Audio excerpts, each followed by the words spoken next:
இருக்கோம். இங்க என்ன இருக்குன்னு போட்டுருக்கீங்க. அததான் கேக்குறேன். நாங்க போற ஜீன்ஸ் டிஷர்ட் எல்லாத்தையும் லேடிஸ் போட ஆரம்பிச்சிட்டாங்க. இனிமேல் நம்மளும் இது மாதிரி கிழிஞ்ச துணிய தச்சு போடுவோம். பார்த்தா டிசைன் சொல்லுவோம்.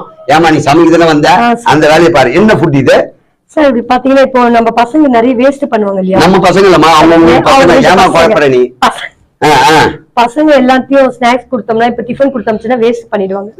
அந்த வேஸ்ட் பண்ற ஃபுட்டை நம்ம என்ன மாத்த முடியும்? சரி, என்ன ஃபுட் கொடுத்தமிச்சு வேஸ்ட் பண்ணாங்கன்றீங்க? உப்புமா கொடுத்த அப்புறம் வச்சுங்களா, அந்த உப்புமா அப்படியே வேஸ்ட் ஆகி உப்புமா. ஒரு நிமிஷம் நான் கேட்டுக்கிறேமா.